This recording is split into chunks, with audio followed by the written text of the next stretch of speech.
Good morning Sunday guys. Papakita ko lang yung lugar na kung ano yung landmark na meron dito sa amin. So malalaman mo pag nasa West Service Road na. Ayan, pagkakita mo ito guys, yan. Lawson. Tapos dito sa area banda dito sa gilid banda dito sa lugar namin. Makikita mo rito guys. Ayan o. Ayan o. Asya Enclave Condo. Tsaka yung sa loob meron po yun dyan na townhouse guys.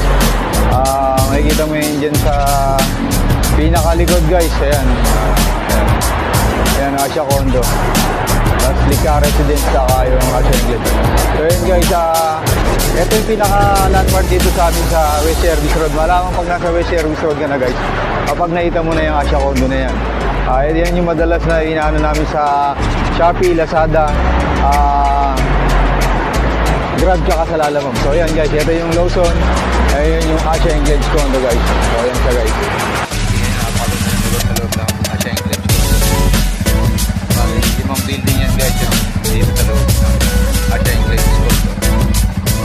So dito lang yan sa West Service Road guys. Maganda na loob.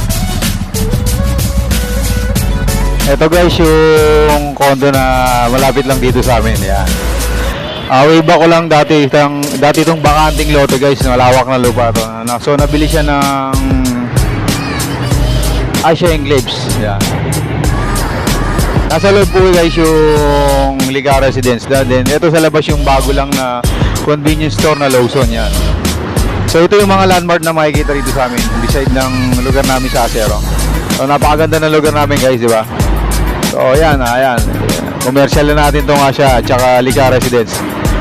So tara guys, biyahe na kami ni pinakita ko lang sa inyo yung lugar namin. Biyahe na kami ni Negro. Ingat guys, salamat sa pag-watch ng video.